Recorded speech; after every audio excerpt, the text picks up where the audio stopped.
अब प्रवेश और मनीष के अंकल ने अपने किसी जानकारी पुलिस वालों से उसे बच्चों की शिकायत कर दी और बताया उसके बारे में यह सारे स्कूल में अपनी दादागिरी अपना रोफ झड़ना रहता है। वह पुलिस वाला उसके भाई का जानकारी था। उसने उसके भाई से बात की कि आपका भाई छोटा भाई जो भी है वह स्कूल में पढ़ता है। मेरे पास से स्कूल से कंप्लेंट आई है कि तुम्हारा भाई आए दिन बच्चों को परेशान करता रहता है। वह किसी न किसी कारण किसी न किसी बच्चे को आए दिन किसी बात को लेकर मारपीट करता रहता है। मैं यह बात तुमको बता रहा हूँ या तो मेरी इसको वार्निंग समझ लेना या सूचना समझ लेना। आइंदा के बाद स्कूल से मुझे कोई तुम्हारी कंप्लेंट या तुम्हारे भाई की कोई भी कंप्लेंट मिल नहीं चाहिए। जी जी जनाब, जैसा आप चाहते हो वैसा ही होगा, इसमें चाहने न चाहने की कोई बात नहीं है। पुलिस इंस्पेक्टर ने उसको बताया यह बच्चों की फ्यूचर का सवाल है। तुम्हारा भाई नालायक है, इसकी तो मुझे भनक लग चुकी है। वह ना ही पढ़ता है और मुझको पता लगा है कि वह 2 साल से फेल होकर एक ही क्लास में पढ़ा हुआ है। या तो तुम अपने भाई को अपने गांव में लगा लो या अपने घर बैठा लो और बच्चों को वह परेशान ना करें। बस मेरी इतनी ही तुमसे गुजारिश है। जी जनाब, जैसा आप चाहते हो। उसका भाई जाकर घर पर उसको बुलाकर पूछता है कि तुम स्कूल में आए ना आए दिन कुछ ना कुछ करतूत करते रहते हो। नहीं भाई, वह अपनी सफाई देने लगा। तुम्हें सफाई देने की कोई ज़रूरत नहीं है, मुझको स्कूल से पता नहीं लगा। तुम्हारी कंप्लेंट हो चुकी थी पुलिस थाने में। वह तो शुक्र है कि मेरा जान पहचान वाला पुलिस वाला था जिसने मुझको बुलाकर मुझको सूचित कर दिया। मैं चाहता हूं कि तुम आइंदा के बाद ना स्कूल जाओ या फिर अपने काम में जुट जाओ। जो भी तुमको काम करना है अपने घर पर ही रहकर वह कम करो। तुम पढ़ नहीं सकते यह तो पता है मेरे को। तुम खाली अपनी दादागिरी चलाने या अपना रूप जमाने स्कूल जाते हो। जब तुम्हारे पढ़ना ही बस की नहीं है तो तुम अपने घर बैठ जाओ। मैं नहीं चाहता हूँ तुम किसी बच्चे को खाना खा परेशान करो या तुम्हारी वजह से स्कूल में या किसी बच्चे से या उनके घर वालों से हमारा झगड़ा बहुत बड़ा बन जाएगा। मैं तुमको यह चेतावनी दे रहा हूँ, या मेरी चेतावनी समझना तुम या मेरी सलाह समझना तुम। जैसा समझना है तुमको समझाना है। जी भाई, 1-2 दिन के बाद मैं स्कूल जाना बंद कर देता हूँ। तुम्हारी इसी में भलाई है। उसके भाई ने कहा यह तो शुक्र है किसी ने कंप्लेंट ही की थी, नहीं तुमसे झगड़ा भी बन सकता था स्कूल में और हमको उसे झगड़े में जबरदस्ती घुसना पड़ता। हमारे पहले ही काफी कैसे चल चुके हैं कोर्ट में। मैं नहीं चाहता हूं कि तुम्हारे वजह से कोई केस हमारे ऊपर फिर से चले। जी भाई, पर भाई मेरे को यह तो बता दो मेरी कंप्लेंट किसने की है और किसके घर वालों ने की है। यह तो मैं भी पुलिस इंस्पेक्टर से नहीं पूछा कि तुम्हारी कंप्लेंट किसने की है, पर मैं तुमको उससे जब भी मिलेगा उससे पूछ कर बताता हूँ। अगले दिन उसका भाई पुलिस इंस्पेक्टर से मिलने के लिए पुलिस स्टेशन जाता है और पुलिस स्टेशन में जाकर इंस्पेक्टर की आओ भगत करता है और पूछता है कि मैं अपने भाई को जी समझा दिया है, पर मेरे को यह बता दीजिए कि उसकी कंप्लेंट किसने की थी और वह बंदा कौन है, उसका क्या नाम है। इंस्पेक्टर ने बताया कि जैसे तुम मेरे जानकारी में हो वह भी मेरी जानकारी में ही आते हैं। उन्होंने कोई कंप्लेंट नहीं दी थी, पर मैंने तुमको समझने का एक मौका दिया तुम्हारे भाई को, क्योंकि अभी वह बचपन में घूम रहा है। जी जब, पर मेरे को उसका नाम तो बता दीजिए। उन्होंने पुलिस इंस्पेक्टर ने उसका नाम बता दिया और वह घर चला गया। उसका भाई उसे दिन स्कूल गया और स्कूल में सभी बच्चों को घूरने लगा। वह किसी से कुछ बात तो नहीं कर पाया, किसी को झगड़ा तो नहीं कर पाया, पर हर एक बच्चे को वह शक की निगाह से देख रहा था कि इसने मेरी कंप्लेंट की है, इसने मेरी कंप्लेंट की है, उनके घर वालों ने मेरी कंप्लेंट की है। वह उलझन में उलझा हुआ था। छुट्टी होने के बाद वह घर जाता है और अपने भाई से पूछता है कि भाई तुम पुलिस इंस्पेक्टर से मिले थे, तुम्हारी उनसे बात हुई थी। घर जाकर अपने भाई से पूछता है कि तुम आज पुलिस इंस्पेक्टर से मिले थे भाई, उन्होंने किसका नाम बताया है, आप मेरे को बता दीजिए। उसका भाई बोलता है, तुम्हें नाम जानने की इतनी इच्छा क्यों हो रही है, तुम क्या चाहते हो, क्या तुम उनके बच्चों को परेशान करोगे या उसे बंदे को ही परेशान करोगे या उनसे झगड़ा करोगे, मेरे को बता दो। नहीं भाई, मैं तो ऐसे ही पूछ रहा हूँ, बस मैं तो यह चाहता हूं कि आप मेरे को यह बता दीजिए कि कौन था जिसने मेरी कंप्लेंट पुलिस इंस्पेक्टर को दी थी। ठीक है, मैं बता दूंगा, पर तुमको किसी बच्चे से या उनके किसी घर वालों से झगड़ा करने की कोई ज़रूरत नहीं है। जी भाई, जैसा आप चाहते हो।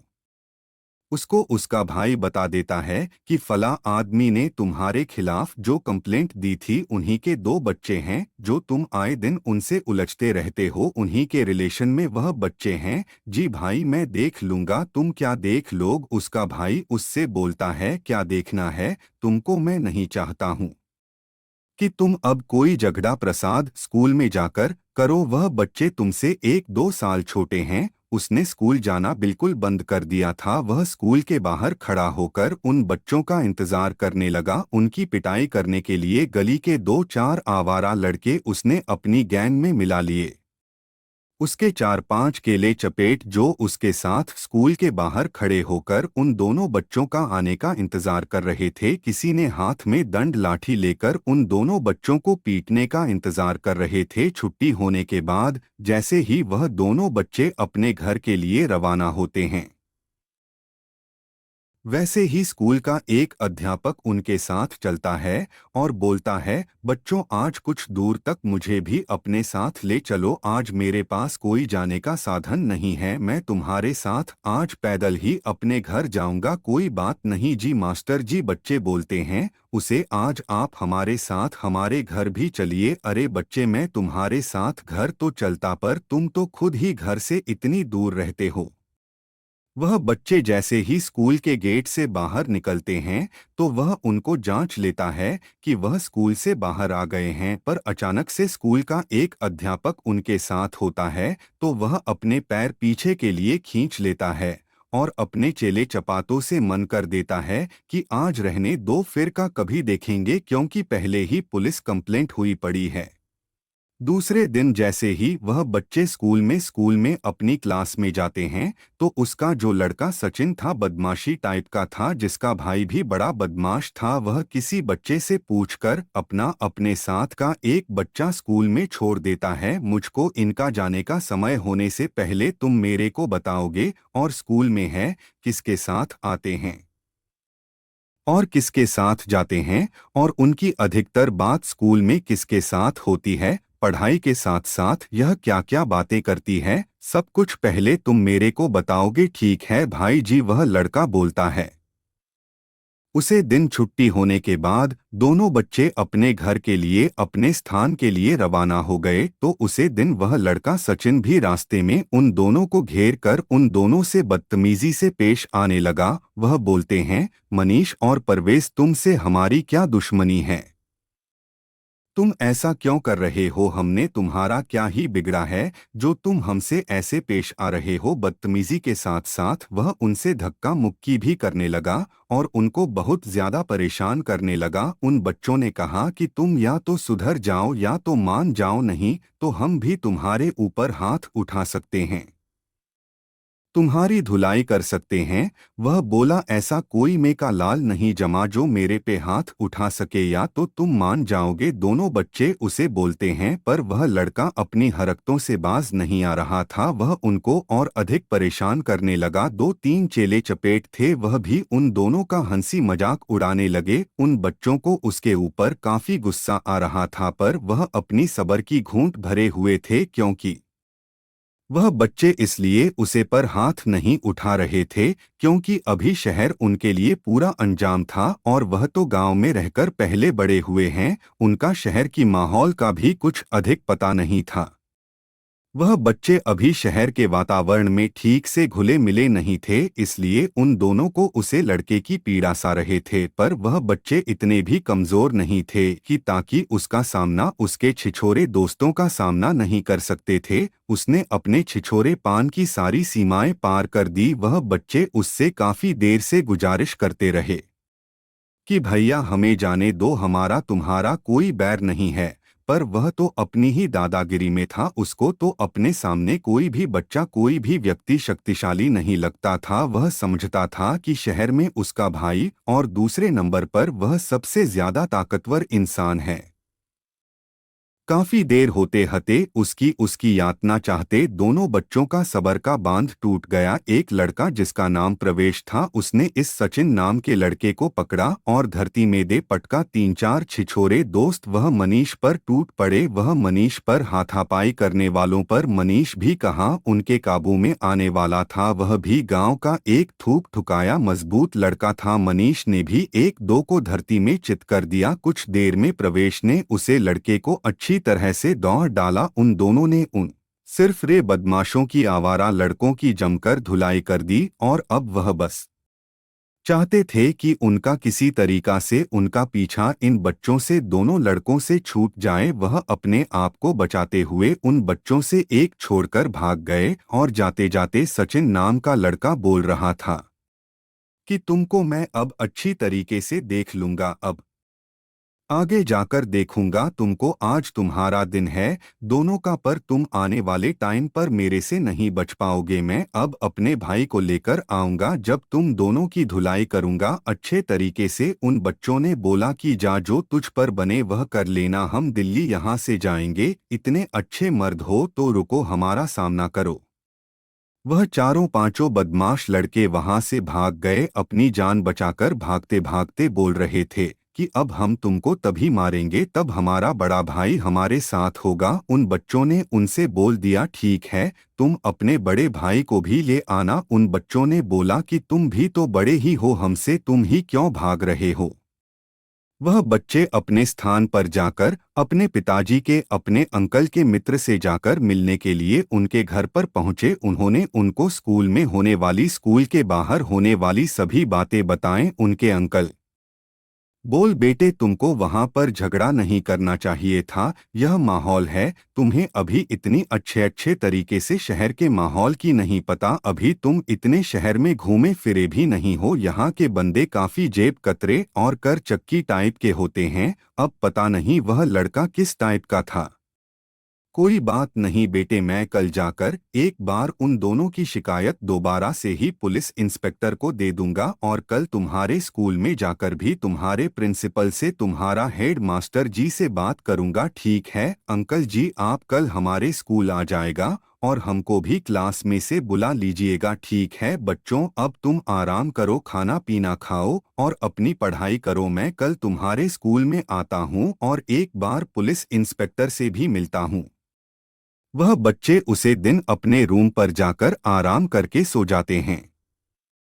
पढ़ाई लिखाई करके अपना स्कूल का सारा काम निपटाकर सो जाते हैं। अगले दिन में स्कूल के लिए तैयार होते हैं तो उनके अंकल जी उनके साथ उनके स्कूल पहुंचते हैं तो हेड मास्टर जी से मिलते हैं। हेड मास्टर जी से बोले कि कल इन बच्चों पर एक लड़के ने, जो आवारा है, उसे लड़के की पहले भी मैं शिकायत की थी और मैंने आपको बताया था। हेड मास्टर जी बोले कि उसे लड़के की शिकायत है, मैंने काफी बार उसके भाई से की है। जैसा भाई उसका ऐसा छोटा भाई भी है, वह भी खास या ध्यान नहीं देता, वह भी उसकी तरफदारी करता है क्योंकि उसका बड़ा भाई भी बदमाश किस्म का है। वह आए दिन कोई ना कोई शहर में झगड़ा करता रहता है। जी मास्टर जी, पर इसका कोई तो हाल होगा, आप बताइए। आपको मेरे साथ पुलिस स्टेशन चलना होगा। मेरी पहले भी पुलिस इंस्पेक्टर से बात हो गई थी, उन्होंने मुझको आश्वासन दिया था कि आज के बाद आपके बच्चों को कोई परेशान नहीं करेगा। उसके बावजूद भी मेरे बच्चों को यह परेशानी उठानी पड़ रही है। चलो जी, जैसा आप चाहते हो भाई साहब, हम तो वैसा कर लेंगे। अगर आपको लगता है कि हमें जाकर पुलिस इंस्पेक्टर को उनकी शिकायत देनी चाहिए तो हम इसके लिए भी तैयार है, ताकि आगे से वह कोई ऐसी हरकत ना करें, किसी भी बच्चे को स्कूल के को परेशान ना करें। जी मास्टर जी, आपको मेरे साथ चलना ही होगा। हेड मास्टर जी और उन दोनों बच्चों का अंकल पुलिस स्टेशन पहुंच जाते हैं, पर इंस्पेक्टर जी वहां पर नहीं होते, वह कुछ जरूरी काम से बाहर गए हुए होते हैं।